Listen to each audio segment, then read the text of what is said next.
Today, we're going to talk about the highest leverage skill that you could possibly have, I think, and an underrated element that gets so often overlooked. Jake Thomas, welcome to Second Nature. Aaron, thanks for having me, man.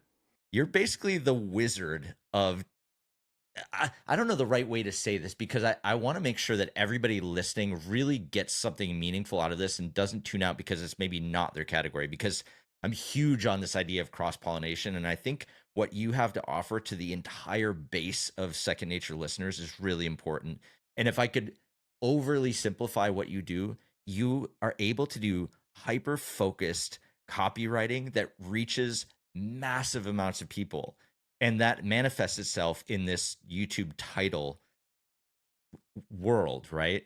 But I feel like the insights that you have of like how to write, a handful of words to really capture millions of people's attention pays off in a lot of other places from YouTube. So hopefully everybody sticks around and really like gets a lot out of this, because I've been following your stuff for a long time and I've gotten a lot of value from it. And I think everybody listening is going to really get a kick out of kind of what we've got to talk about today. That's awesome, man. Yeah, I to put it in like my personal like mission is to figure out what grabs people's attention and what gets them to click. Yeah. YouTube titles, email subject lines, or whatever it is, but like attention and clicks are just like that's what I'm trying to do. One of the things that I've been on lately a lot is this idea that now is probably the cheapest time. If you wanted to buy a TV station back in the day, if you wanted to buy ESPN, it would be billions of dollars, right? And now is this little window of time where any brand could basically own their own TV station. And really, by employing what you have to offer, you could take a cable access level channel and turn it into HBO. I mean, the proof is in the pudding, right? I've heard you tell stories of taking stuff from, 1 to 7 million views, and all kinds of, there's all kinds of case studies that we could dive into. But I really think this idea of brands, athletes, podcasters, any sort of person, because I think collectively we're all creators in some way, shape, or form. You can take somebody from like zero to hero overnight effectively by employing a lot of the stuff that we're going to talk about today. And I think that's what's so cool about this whole thing. Yeah, no, I agree. And, especially when you're talking about YouTube titles or email subject lines, we're talking about 10 words, right? I mean, these 10 words could be, massive difference between, a couple hundred views, couple 100,000 views, a couple bucks, couple 100,000 bucks. I mean, there's, like you said earlier, there's a ton of leverage in using words to get people's attention. And like just knowing the psychology of what grabs people's attention, know the psychology of what makes them click. So cool. There's a lot to dig into here. And I think we've got some really cool frameworks to talk about, some kind of thought processes and approaches to all this stuff. But I think what's really important to this audience is for them to know that you actually came from the outdoor industry. You're one of us, man. Yes. Can you go into a little bit more of your origin story of kind of how you got to this point of being able to just like really make it happen?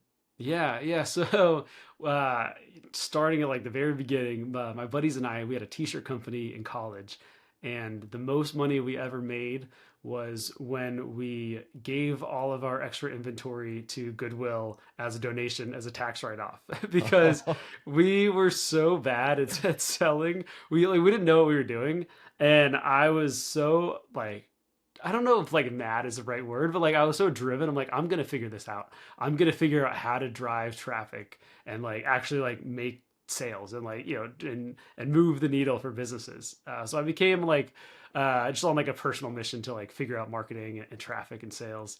And so I worked at an ad agency.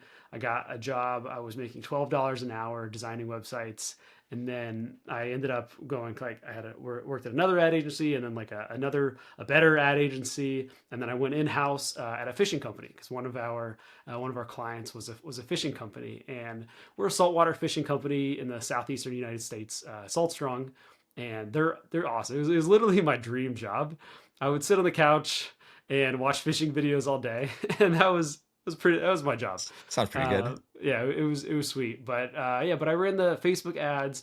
I ran our email marketing, our blog, and our YouTube channel. We had fishing coaches, and so like every Monday morning we would talk with the fishing coaches, and we kind of like plan out our content. So we'd be like, all right, guys, this kind of backing up a little bit, we didn't have like many direct competitors, so it was a little bit hard to find what is working. There's a lot of like kind of fishing like vloggers and like kind of YouTube classic like creators, but we were more of like an educational company. So what I would do is I would go to like finance channels. So I would be like, all right, this video from a finance channel, it was top 10 credit cards of 2025.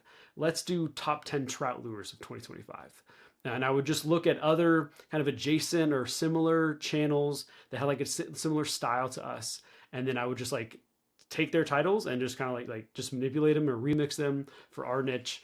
And every Monday morning, that's what we did, and it did pretty well. We were able to like I think like triple our subscribers, and we like 4x revenue like in those few years. And it wasn't all like because of YouTube, but that was a pretty big part of it. And that was like so every Monday morning, and I kind of started to think like, well, this like is working for us and it's a fishing channel, but it could probably work for anybody because it doesn't like it's kind of niche agnostic. So I started a newsletter from that, and then I went eventually quit my job at the fishing company, and kind of went all in on the newsletter, and YouTube title stuff.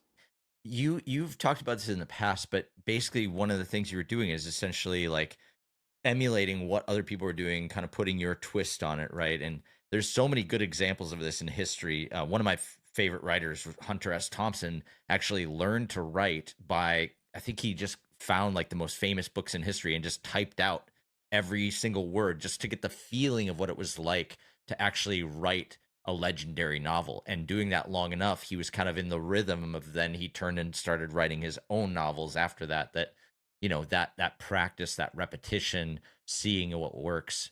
And I think the tactic that you mentioned specifically is that you were kind of listing out all these things.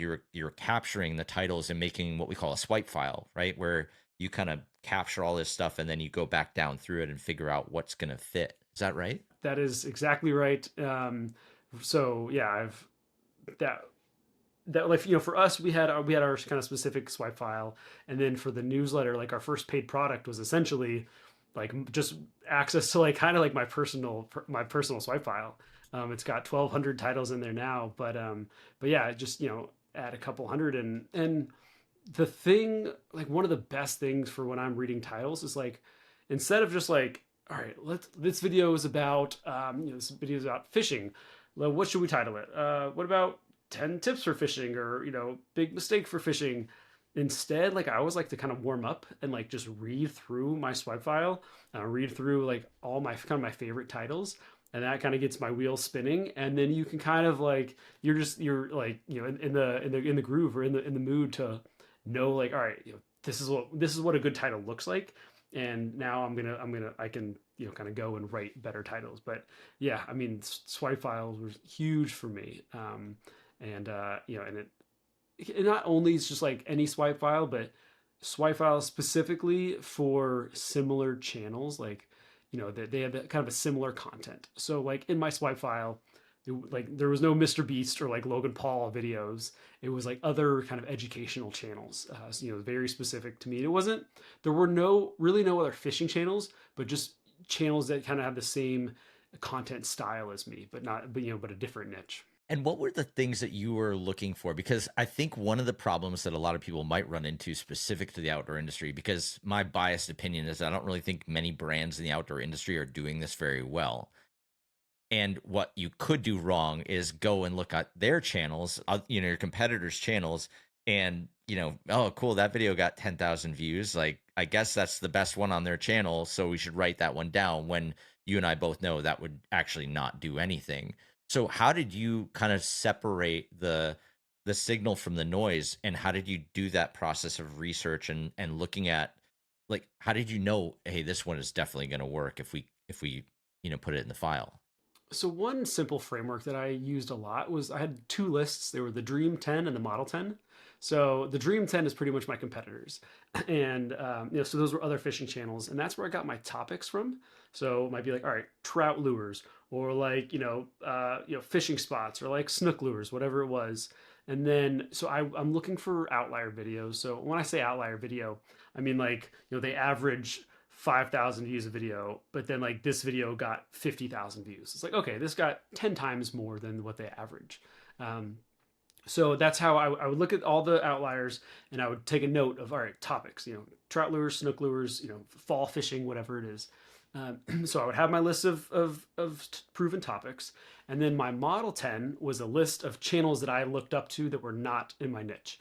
And these were channels that are a couple steps ahead of me, channels that I liked their style. Like I would be proud to have that style title, that style thumbnail on my channel. And those were, we were an educational fishing company. So it was like other educational finance channels, entrepreneurship channels, other kind of educational channels like that. And usually they're in popular and competitive niches where like, okay, not anybody, if you're like the only hiking channel, like sure you could totally get a video with 100,000 views if you're the only one because like there's nobody else. But like if you're in a competitive niche, in order for you to get a lot of views you have to create good content.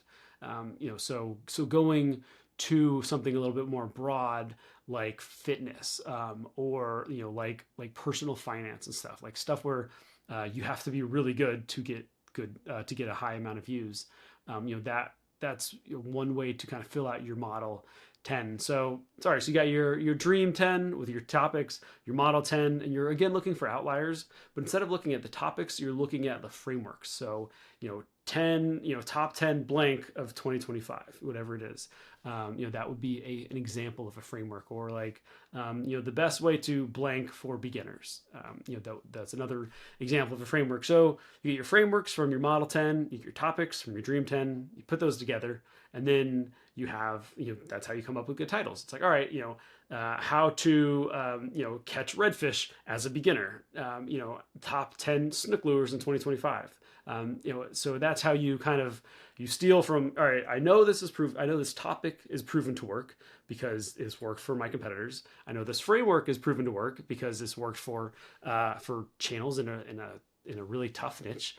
Therefore, my topic or my video is more likely to have success because it's based on what has already been proven to work.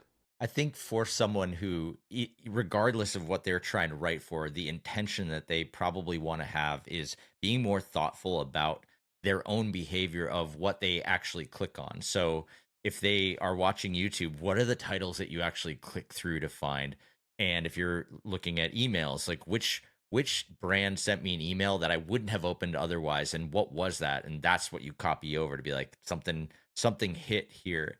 And you talk first about kind of these formats and kind of your list of like top 10 this, top 10 that, but then to go a layer deeper on that, the thing that's sort of defining those are what you call click triggers, right? So there's different emotions that are sort of evoked when we write titles and email subject lines and stuff like that. Can you talk a little bit more about what a click trigger is, and then maybe a few examples? I I sometimes I feel like I'm kind of dumb. So people are like, yeah, just like build curiosity in your titles. I'm like, yeah, I'm gonna write a curiosity title. But I'm like, wait, how do you actually build curiosity? Like, I get it. Is it just like a question? Like, do I say like, all right, how to, what are the best hiking spots in California? Um, so click triggers are tactical ways to kind of to get people to click. They're tactical ways to build an emotion. So if you kind of look at super high level, there's the three click-worthy emotions: curiosity, fear, and desire. And then the click triggers are tactical ways to build those emotions. So, like for curiosity, you can open a loop, and you might know this as like a cliffhanger, or a curiosity gap. But it's pretty much just like it's starting a story and not finishing it. So, I learned the biggest secret to catching 10-pound bass at any lake. And it's like, okay, like what's the secret? All right, it's a cliffhanger. um, and then it also uses like secret. So secret is another click trigger, because people love secrets. So that is an example of using two different click triggers, secret and open loop, to tactically build curiosity. Some other ones are like contrast or counterintuitive. Those are two different click triggers, but they're super similar. You can think about contrast as pairing two opposite things together. So Mr. Beast had like $1 versus $10 billion yacht, and he did $1 versus $10 billion hotel. And that contrast of two opposite things together, like paired together, that builds a ton of curiosity because there's so much tension in that difference. So that's a great way to build curiosity. Also, being counterintuitive. A good example, or my favorite example, is you know luxury fashion is for broke people, and it's like, wait a minute, that doesn't make sense. Like, how can luxury fashion be for broke people? Another one is meet the millionaire who, or meet the billionaire who works a normal 9 to 5, and it's like, how can a billionaire work a normal 9 to 5? Like, that's just not possible. So you're pairing opposite things together. It's counterintuitive. It doesn't make sense, and that builds a ton of curiosity, and it makes people click. So those are some tactical ways, some click triggers, and tactical ways to build curiosity. I've got like 40 of them, so we could be here for like 5 hours and talk about them. But yeah, that's a little taste. I do think that you say the newsletter that you've referenced, Creator Hooks, is a great email that comes out, and I've been subscribed to that one for quite some time. And I think what you do is you kind of deconstruct, why did this one work? What could have been better about this one? And I think that it's really educational for anybody that's trying to write better copy in general, especially titles, to understand like, hey, this one worked. And I think why we center so much on YouTube specifically is that you get the most visible and immediate feedback on how well you did. If I have a good title on LinkedIn, for example, or I post an article on Substack, I don't get to see the same level and depth of data of who clicked it versus how many people actually saw it, and everyone else in the world gets to see that too. And so I think that YouTube is a really helpful place to sort of hone this skill specifically, and it's sort of out there for everyone to see, and they can actually benefit from seeing what other people are employing too. I guess the direction I'd love to go is because there's a lot of people working at brands, and almost every brand has some form of a YouTube channel, for better or worse. And some of them have sort of figured it out, and some of them are trying to figure it out, and some of them definitely have not figured it out. What I see the most common when it comes to brands are really two things: the name of the product only, or something related to it, and the name of the project, which is great, but also like they're not getting as much as they could out of either one of these. And this is like a really powerful lever, like we've been talking about, to get more people to come into the channel, to get more people to see the product, to learn about the project that they're working on, any stuff like that. Do you have a different experience when it comes to brand specific stuff, where maybe they're trying to do a product launch and they're just like, why can't it just be the name of the product? Yeah, I mean, that's a massive question, and there's a couple places to go here. So my friend Jamie, who's a great YouTube strategist, he says don't treat your content, or you don't treat your channel like a content dumping ground. And I think a lot of brands do that. They treat YouTube like a hosting platform. They're like, all right, well, let's throw on a product review, and let's throw on a tutorial, and like let's throw up like a couple testimonials, and then, oh yeah, like podcasts do well, like we'll put a podcast on there, and then, oh yeah, let's do like a demonstration and a talking head video. And that is, like, it's just not gonna work. If and YouTube is it's high effort, high reward platform. So it's not really something that you just decide to do. It's something that you're like, okay, if we want more traffic, we are going to take YouTube seriously, and we're gonna have a dedicated team or person, and we're gonna kind of follow the rules of what YouTube wants, and we are going to and we're gonna put a lot of effort into it, but we're gonna get a ton out of it. So I had a boss a while ago say, we're not YouTubers, we're a business, and because we thought that way, we did not take YouTube very seriously. And because we did not take YouTube serious enough, our YouTube channel did not do as well. And we missed out on a ton of traffic, a ton of views, a ton of trust, and a ton of sales. So I think that if you're a brand, you should take YouTube seriously or not.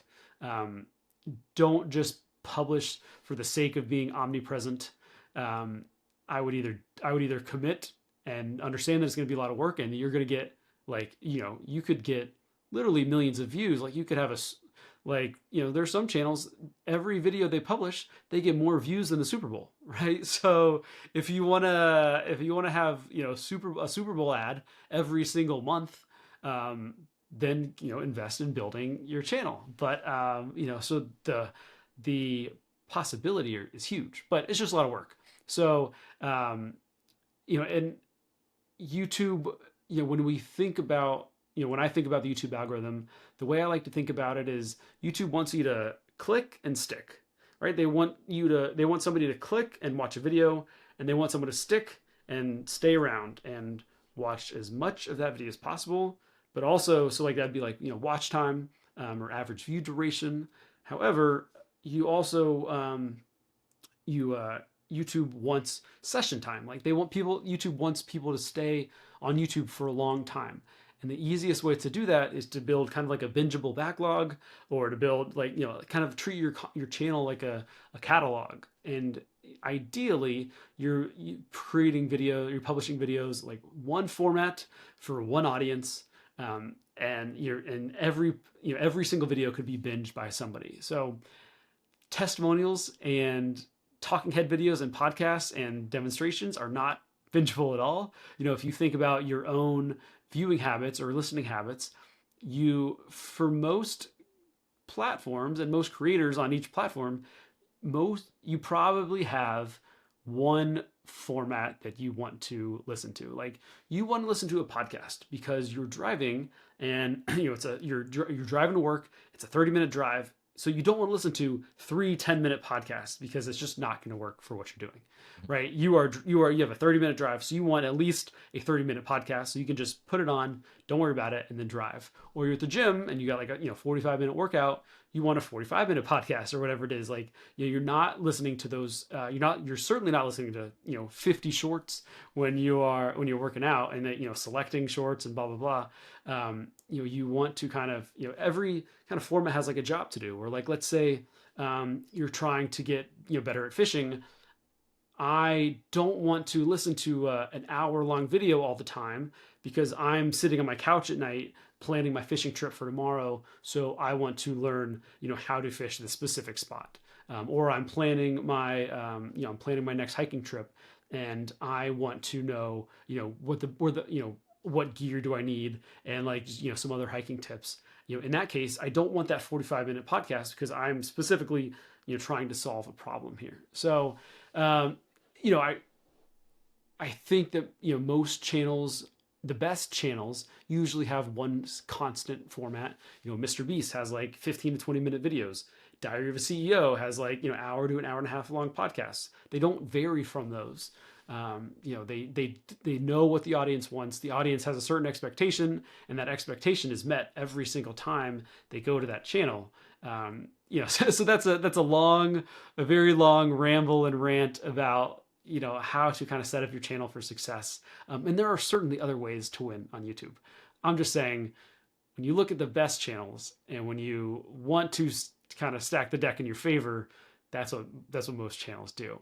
So if I'm a brand, I probably want to identify what format I'm going to go after. Maybe it's a podcast, and I'm going, my brand is going to have a podcast, and we talk about the people and the stories that my audience is interested in. For our fishing company, like, we did fishing tips. Like, it's like, hey, here's how to do whatever you're trying to do. And people would binge our channel because that's what they wanted. So I think, if you're a brand, really knowing who you're trying to attract, what are they looking for, and what would be a good kind of fit with your team and your audience, and and how can we kind of mash that all together. So me as a brand, I can create the content. My ideal customers are consuming the content, and it's what they want, and they're enjoying it. They're coming back. They're building trust and name recognition and kind of affinity for my brand.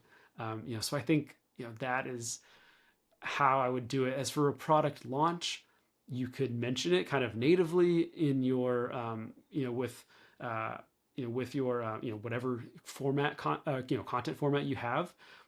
You could, you can have, if you have a sponsorship, like, kind of just mention it in your sponsor, or in your, sorry, if you have a podcast, like, maybe you're the sponsor for that podcast, right? Or mention it in your content. If you're doing how to's and tips and tutorials, demonstrate you actually using it. If your audience, if you have a new fishing lure, you don't just like, hey, here are the specs of this fishing lure. It's like, hey, we actually went on this fishing trip. Here's what we did. We fished these spots at this time for this, for this type of fish, and here's the lures that we used and how we used it. So now it's a story, and like your product is kind of the necessary part of that story if your audience wants to live that story too. I think, when it really comes down to like the function of businesses effectively are to solve problems, right? For their potential consumers. And so to get to that point where have the right to solve that problem on behalf of that consumer, or in conjunction with them, you have to build trust. And I think you kind of hit on that, of like creating content that builds trust. When you think through kind of the catalog of the different approaches to writing these titles, is there a specific category when it comes to building trust? Like, I would imagine that fear is probably not a trust building style title, but it does encourage people to come in and check it out. Do you think about it in that way, of like what the job to be done is, and then what style of click trigger or title that you would use for developing particular emotions or reactions? So I wouldn't. I mean, so you have a great point. Like you don't want to just be like a fear mongery channel. Like you don't want to be like all doom and gloom and stuff, or If you don't like buy this product, it's over. yeah. But like if you know what are your audience's biggest fears, and if you can kind of connect with them on an emotional level, that's going to build a ton of trust, right? If you can articulate their fears and their problems better than they can, they're going to be like, oh yeah, this company knows exactly what my problem is, and they have the solution. They're just going to assume that you have the solution because you know the problem and the fear so well. And if you can really kind of talk about it, empathize, sympathize, whatever the right word there is, if you can let your audience know, hey, we know all of the problems that you are experiencing, and we have felt them too, and we hate it, and we actually went and solved them. Here's how we did that. That's a trust building thing. It's not fear mongery. That's not clickbaity or hyperbolic. It's like, hey, we understand you, and we connect with you, and we are one of you, and here's the solution. So I haven't figured out exactly. I have been thinking a lot about what types of titles and click triggers lead to conversions. I don't have a great answer. I'll tell you an example that I'm working through. And I don't. This is a hypothesis right now. It's not like it's not proven, but I have in my newsletter. So I have my free newsletter, and then I have software that's an AI title generator that's trained on the content in the newsletter. And every newsletter, I have an ad for my paid software, and I've been playing with different headlines. And when I have like a kind of a negative based headline as the ad, then those typically don't do that great. So if so, maybe an example was like stop writing boring titles, right? That's kind of it's negative based headline, and that ad did not do that well last week. I didn't get as many sales. So my newsletter goes out on Monday. Every Monday, I'm like, oh, sweet. Like, how many sales am I going to get today? And this past Monday, I didn't get that many sales. And I used the stop writing boring headline title. I don't, I think that it's different because that's kind of a direct ad in my newsletter. And I'm going for the sale right there. On YouTube, using, kind of talking about problems is a great way to get people's attention. It might not get the sale right away, but and one of the best things that you can do on YouTube is YouTube to email to sale, right? Do your selling through email. Not always, but but if you can, and and use YouTube to grab attention and to build your email list. And then through email is kind of the best. Not, I don't want to say like the best, but it's a great way to sell. I was just talking with a guy who has a software company earlier today, and he's like, "Oh, email is our by far our highest ROI marketing." But like people just don't sign up to your email list, right? Like you're not getting free, free people just subscribing. You have to somehow earn it, and YouTube is one of the best ways, to get a ton of attention from YouTube, and then have a verbal call to action, to, hey, sign up for our newsletter to get this free thing, or whatever it is, and then you kind of go with the sale from there. I'm really interested to hear. Actually, I want to go down a little rabbit hole with you, because I know that you probably operate a few YouTube channels as like testing grounds for your stuff, but there actually isn't, as far as I could find, a Creator Hooks YouTube channel. And you've been on all the major, kind of YouTube educator podcasts, Creator Science, and everything like that. But I'm really curious about how you got this whole process started, because you went from working in the outdoor industry to launching a newsletter to now launching software, which I want to talk a little bit more about that too. But you've kind of built a business for yourself where you're capable of doing all these different things based on the thing that you're most passionate about. But w- you know, how did you get there? Because you didn't have YouTube, and you're probably the person who'd be most effective with something like that. Can you talk about that? Yeah, so like I said, it started from, I started with the newsletter, and I got like some lucky retweets when I first launched. So I went from like 0 to like 100 subscribers in like a week or two. And then it was a slow grind. Just publishing content on Twitter. I went I had a nose surgery. I got my nose broken a couple of years ago, and I had a deviated septum, and I got nose surgery, so I was in bed for a while, and I'm like, you know what? I'm gonna write a Twitter thread every single day for 30 days, and 'cause I was doing nothing else. So, and that helped kind of build my audience, and then that's how I got connected with all of those, kind of the people who had a ton of authority, like vidIQ, Think Media, all those. I met all those guys through Twitter, and I I asked my audience, I'm like, hey, you read the newsletter. The newsletter's free. I'm not making any money on this. I'm doing a little bit of consulting. What do you all want? Do you want a course? Do you want a book? What is it that you want? And everybody was like, oh, we want more ideas. We want ideas. And then some people were telling me that they were taking the newsletter and putting their favorite titles into a Google sheet, or like a Notion sheet or whatever. And so they were like, yeah, if you could make like you mentioned swipe file, like if you could make a database of everything, that would be awesome. So I started with that. It was $9. It was an Airtable database embedded in like a WordPress, like a paid WordPress community, and you could click on the Airtable link, and you could just like get the Airtable link for free, like without without having to pay for it. So it was super janky, but yeah, it was $9 a month. I got a couple hundred people signed up right away. I built the audience first, so I had like 7-8 thousand people on the newsletter before I launched the product.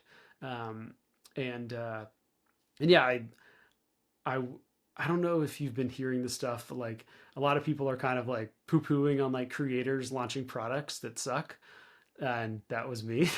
Like I launched this like horrible SaaS, and I know nothing about product. So now I'm all in on like just improving the product, and I have like a decent like kind of built-in marketing with the newsletter. It's free, and it's got some pretty good word of mouth. So right now I'm just focusing on the product. I'm trying to learn software. I've been in like marketing my whole life, and it's not like the I don't want to say it's the best use of my time. I probably should have done something other than software, but it's a blast, and I'm I'm having so much fun, and it's we're making some progress here. But yeah, I just I built an audience. I asked them what they wanted, and then I gave it to them. Let's talk a little bit more about Creator Hooks Pro, and I think a lot of people listening to this pod could probably make good use of it for anything. It doesn't necessarily have to even be YouTube titles. It could be for email subject lines. It could be for anything that they're writing, because I think it kind of comes at everything you have. Of course, if you have a YouTube channel, this is like pretty good value, because you can plug in your YouTube channel and you can look at stuff and you can see, hey, here's your highest performing stuff. Did you want to write a new title? Let's help you out with that. I think that as a user of it, it's like, oh, I get access to Jake's brain basically. And if I was sitting with Jake looking at my channel, this is probably what he would recommend to me at the push of a button, which is probably what you were kind of going after with this platform in the first place. But can you give a little bit more of an overview of like what is Creator Hooks Pro? What can people use it for? So it's interesting that you say that anybody can get value from it. I think that is one of the biggest mental objections that I need to get over, or that I don't know, I don't want to say my audience needs to get over, but I need to educate my audience about, is that you can get inspiration from outside of your niche. Um, pretty much everything that we've talked about today so far is about how I got inspiration from outside of my niche. And I think a lot of people, they just want things spoon fed to them. Oh, this has definitely worked in my niche. I will use it. And there's a couple problems with that. One, like, you are always going to be chasing your audience or chasing your competitors, right? Like, you're kind of waiting on them to have success for you to have success. So, and then two, like, you're never bringing anything fresh. Like, you're not kind of thinking outside of the box. You're not bringing anything new, which is not necessarily a problem. And we're not talking about bringing things totally new. Like we talked about the Dream 10 and the Model 10 earlier. We're using what has proven to work. We're just thinking a little bit outside of the box. So that's a huge issue, and that I think that if people kind of change their mindset, they could start to get more value out of Creator Hooks and also out of just pretty much just browsing YouTube. You'll get way more value of it if you look at it from like kind of like a marketing or from an open mind. And then we're talking about in different platforms, one of my best threads on Twitter was about 99% 90% of people are creating YouTube videos wrong, or 99% of people are creating YouTube videos backwards. That was kind of the hook. And that was based off of a YouTube video that was 90% of people are decluttering backwards. So it was cross-platform, cross-niche, and that turned out to be one of my best threads on Twitter. So, and then also, my email subject lines used to be creator hooks colon, um, you know, uh, you know, tips for titles, comma, other subject, comma, other subject. It was always creator hooks colon three different subjects, and my open rate was like 35% or so. And then I changed it to just talking about like just the most interesting thing about the newsletter, and then my open rate went from 35% to 45%, by just writing a better subject line, having one singular focus. So that was another big win. But um, but I think that Creator Hooks Pro, we're primarily a title generator. We're trying to make title generation as easy as possible. We look at your channel, we see what works, we create a style guide for you. Um, we also kind of look at what has worked overall on YouTube. We kind of mash those two together to kind of give you inspiration for titles. Um, we At the moment, we're not going to tell you, all right, this one title will work, but I think we're the best at helping getting your wheels spinning, and kind of a lot of people, they get stuck writing the titles like the same format every single time. You have like your three go-to titles, and you're like, oh, top 10 tips, the biggest mistake, the secret to, and like those are like your three go-to formats. Mhm. And Creator Hooks Pro is awesome for helping you kind of think outside the box, see other ways how you could kind of spin something, and get the wheel spinning there. So that's what Creator Hooks Pro is. We're trying, our singular mission right now is help you come up with the best ideas and titles possible. Yeah, man, guilty. I'm absolutely doing that on my mountain bike channel. Same couple formats, and I was thinking about that this morning, actually. One of the main brands that everybody looks to in the outdoor space or sports marketing in general, or even beyond, is Red Bull. And Red Bull has a handful of formats, but most of them are not, oh, here's like 10 formats that we do every single time. It is always sort of surprising, and it's always something that, it's they had a handful of series, but those series never did well. It was like always an interesting take and a different approach to something. And that was sort of their bread and butter. Like, how can we come at this a different way? And I think having a resource where not only from a title standpoint, but you've got like an idea generator even on here where you can just come at stuff from a completely different standpoint. And I think that especially brands, especially, athletes are guilty of, like, well, okay, it's the product name and the athlete name, or it's, oh, athlete name and the race that they just did, or it's so formulaic that it's just no wonder it's not working. And then you get in this loop where it's like, yeah, it's not a good use of our time because we're not getting views. And it's like, well, wait, if you did it the right way, this might actually 10x. And I think there was an interview you did with Jay Klaus, and I think Mr. Beast has like the view stats thing, and you can see like how the videos did and when they changed the title. There's like a little button or a little tag on it. And I saw on Jay's interview with you where you changed the title, and it was like not flatline, but it was like moving slow, and then it just goes like through the roof with one title change. Bonkers. Like, you can make such a big difference with this. And I'm just gonna keep banging this drum, and I'm sure you're probably tired of banging that drum, but Dude, can I'm going to give you a little inside baseball here. So, I don't think it was the title change. If I'm thinking of the right thing, uh, Jay, if you're listening to this, I'm sorry. I don't think this is a secret. Um, but another video about YouTube went viral on his channel, and mine was kind of dragged up because of that other video. So what we were talking about earlier today was like, making, a kind of a bingeable backlog, and making something that ideally one person will binge and view.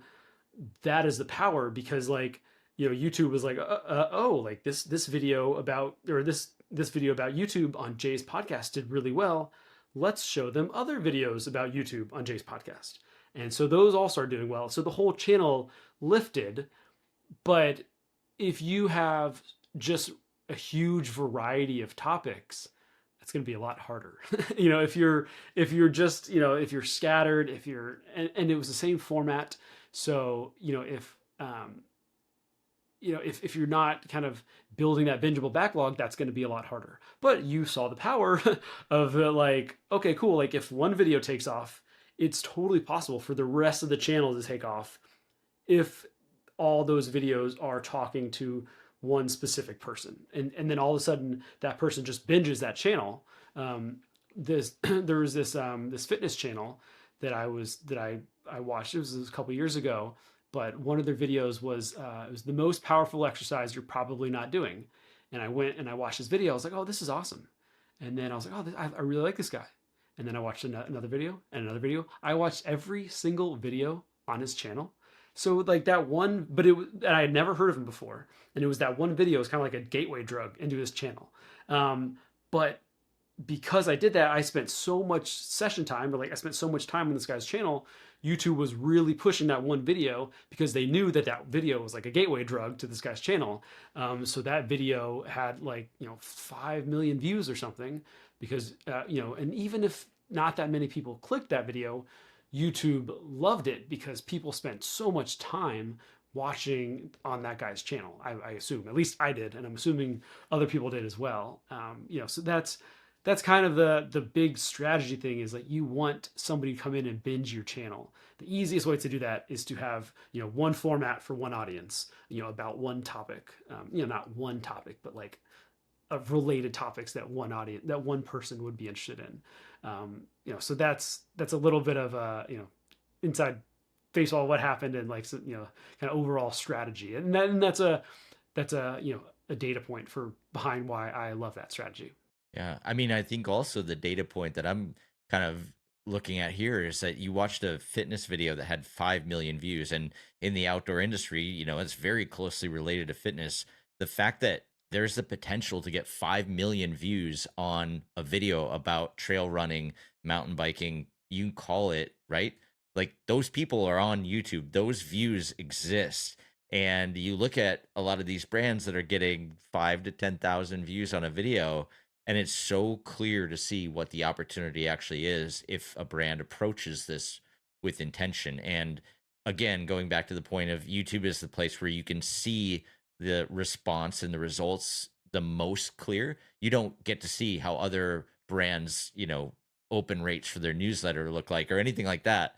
But on YouTube, you can see it. And so this is like, I think we're really hammering on it because this is a skill that translates to so many other places. And on YouTube, you can get a ton of value, but you can also get really fast feedback to be able to do it.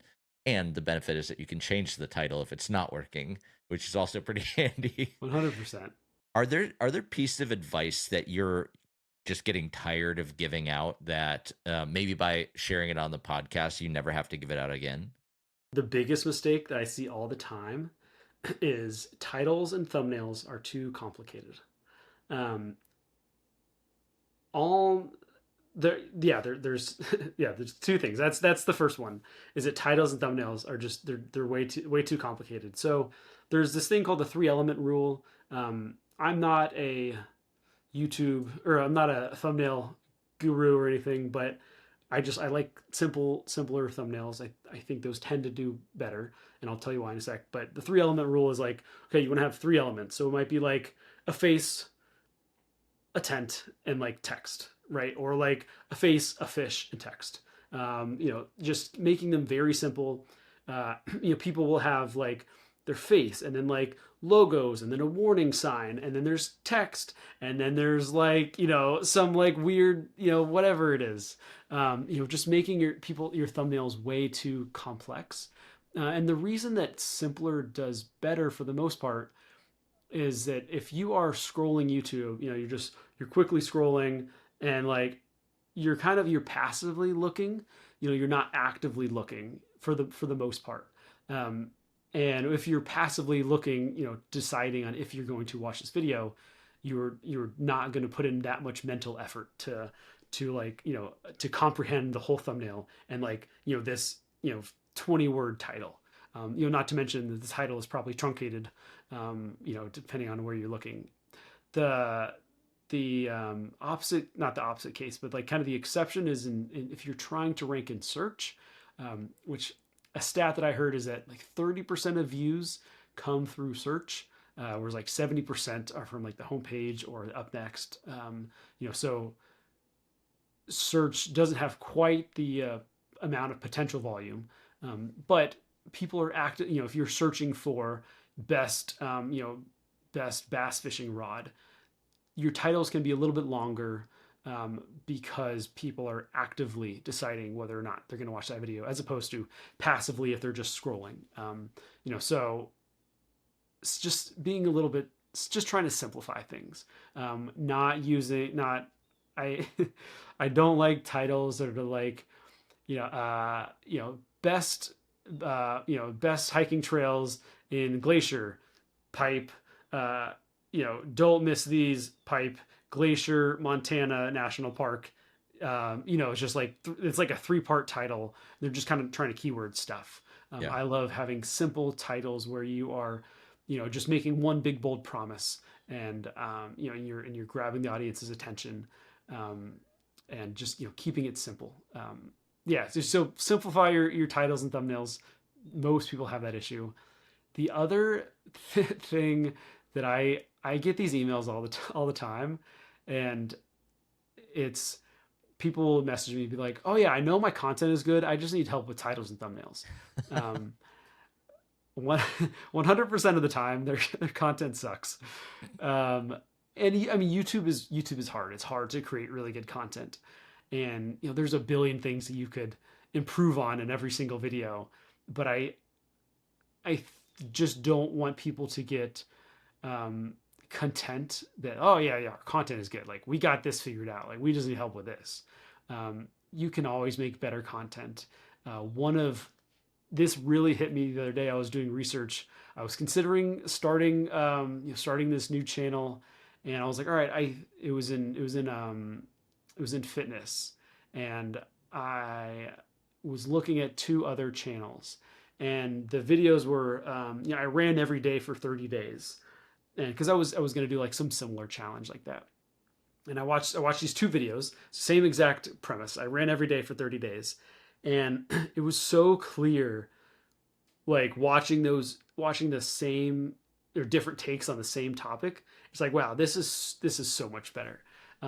So if if you create a video, go watch another video about the same exact topic, preferably from a creator who's better than you, and it's going to be very eye opening um, how much room for improvement you have. So I just think that everybody can get better, and they should be striving to get better every time. Absolutely. I think I was before we started recording. I said exactly that. I had to stop being impressed with myself. Like even though I've made some big milestones on YouTube, I absolutely have so much further to go and so much more to learn. And I can't get excited about the milestones that I've gotten. I gotta kind of come back to the bread and butter of what actually needs to be done and get back to work a little bit. So even if you have built a community, there's still so much more you could be doing. And it this idea of almost like a false summit, and you get wrapped up in like, I made it, I got the silver play button, I'm good. But it really is kind of a false summit of like, well, no, actually you still have so much more to learn. And you've proven that you can be consistent at making videos over 4 or 5 years, but actually the real work is ahead of you to continue polishing and not getting complacent on like, well, yeah, I can just keep making videos like this all the time and I can keep writing titles and thumbnails and doing this. Yeah, and I like to focus on one little thing every video. It's like, all right, I'm gonna try to make my intro a little bit better. I'm gonna try to get, instead of 70% retention on the first 30 seconds, I'm gonna try to get 75. And here's my hypothesis. I think doing this and this will do that. This is what I've been doing. Here's the tiny little change I'm gonna make. Let's try it for these next 5 videos. Mhm. And treating it like a research project, trying to tweak one little thing at a time. And really just trying to build that foundation and build those skills, and then kind of stack those skills, and then all of a sudden it's like, wait, well, now I'm good at my intros, I'm good at content, I'm good at my titles, I'm good at holy moly, like I've got like 500,000 subscribers now. This is awesome. What are you? There's a lot of readers in our audience. Are there some books that you've read in the past or that you recommend to people that can kind of make them better at what they're doing? Yeah, I have 3 books that I love. I got 2 of them right here. Age of Propaganda. This is like, if you want to know about persuasion and psychology, and humans, like this book is awesome. Cash advertising, same thing. It has a little bit more of a copywriting angle. I don't. This is kind of like everybody recommends like Persuasion by Cialdini, but I like this one a lot better. It has like 10 times more examples. It doesn't go as deep, but I feel like it's more valuable and I enjoyed it more. And then and then cash advertising and age of propaganda. Also, Joe Sugarman's advertising handbook. I don't know, it's a horrible title. It's really long, but Joe Sugarman. And so that book was written in the 70s, I think. And I was reading it the other day. I've read it like 4 times. These 3 books, I kind of just cycle through these 3. Um, and when I'm looking specifically for psychology tips, but I was reading Joe Sugarman's book, and I'm like, wait, this is like exactly how to write a YouTube script. like all he's talking about. He's like, yeah, so like you want the slippery slope. Like the first sentence, like the only job of the first sentence is to get someone to read the second sentence. The only job of the second sentence is to get someone to read the third sentence, and so on, and you're just kind of bringing them down that slippery slide. And then he's like, you got to create the selling environment and blah blah blah. And I'm just like, this is just exactly how to write a YouTube script. Like you want to grab somebody's attention, and like and you need to kind of keep them interested, and you need to kind of create like the right environment for the right kind of vibes for what they're looking for and who you are. So it's you know, all that we're talking about today is like just psychology, right? And psychology hasn't changed for millions of years. You know, it's just how you implement that is slightly different. And that'll kind of come and go in trends on YouTube, but you know, psychology is the same, you know, no matter what platform you're on. Very cool. Well, we usually end the podcast with a segment called brand product content. And I know you had a book. Was one of those three books your uh, you know, I was gonna ask you. I was like, wait a minute, is this my time? Like, do I go now? Yeah, yeah. It is one of those three books. I would probably say cash advertising. There's like 40 like psychology secrets in here. Um, yeah, here is like how to get inside their heads. The 17 foundational principles of psychology, and it's like, all right, this is, you know, like this psychology stuff works really well. You know, for any platform, you know, for sales, for getting attention, getting people to click on your videos, getting people to open up your emails. Yeah, cash advertising is my favorite, probably. we put so much effort into making content, into making products, into filming all these different outputs as athletes, as podcasters, as brands. Like so much effort goes into the front end of this whole thing to have it fall down because the packaging wasn't as good as it could be feels like, again, going back to where we started from, like this is a super high leverage skill. It's something that's underrated, but really kind of makes or breaks so much of the resources that we put in. And you kind of talked about how, you know, you were putting all this money into sending these fishing guides out, and if it didn't succeed, you just wasted a lot of money. And I think brands could think about it the same way. If you don't develop the skill, if you don't get serious about this hyper focused copywriting, you're going to be spending a lot of money and not getting the result that you want. And I think that's sort of what it kind of all comes back down to, whether it's a single person going out and shooting YouTube videos or a full on brand activation. This is like super, super important. And I'm really glad we had a chance to have this conversation. I'm gonna end with my BPC. And this is actually a little insight into my journey as a YouTube creator. I got this book called The 5 Year Journal, and it's a book that each page has like a date on the top. So, you know, it'll say like February 19th, and then it has five different sections in it on each page. And each year you write just what year it is. And then I'm actually tracking in here only because, you know, I started out with the intention to like grow a YouTube channel and make it be meaningful. And there's a whole backstory to why I did that. But I started out across the top, the YouTube subscriber number, the monetization number for like lifetime and that month, and then my Instagram following as well. And then I write a couple sentences below it, and then I come back, you know, I write every single day in it for a year, and then I come back the next year and the next year and the next year. And I'm on the fourth year of this book right now. And it's so fascinating to be able to go up to the first year and see what my thought process was. I'm not so interested in like the growth of my numbers, but more the growth of my own personal mindset when it comes to all this stuff. And what were the things that I cared about 4 years ago in this journey? And what do I care about now? And it's really helpful to give me perspective. It's also really helpful to give me like gratitude of how far I've come and how much I've learned and how much I've been able to do. There's a great quote that goes, people overestimate what they can do in a year and underestimate what they can do in five. And this book is basically the personification of that, or whatever you want to call it. But yeah, 5 Year Journal has been kind of a game changer for me. And I don't think it's only something that you have, you know, I have a YouTube channel, I'm going to do it. I feel like anything that you're trying to keep perspective and measure your growth in some way, shape, or form, this is a really amazing resource for someone to, you know, kind of put their thoughts down. It's, I mean, maximum like three sentences in there. So Dude, that's awesome. Yeah, that's also like the second time I've heard of that, the 5 Year Journal this week. I heard about it for the first time the other day on Twitter. I was like, oh, that's really interesting. And then you're like, so this is the 5 Year Journal. I'm like, there's no way. That's awesome, man. I've been doing it for a very long time. And then on the inside cover of it, I have a stat. It says your YouTube channel is more successful than you think.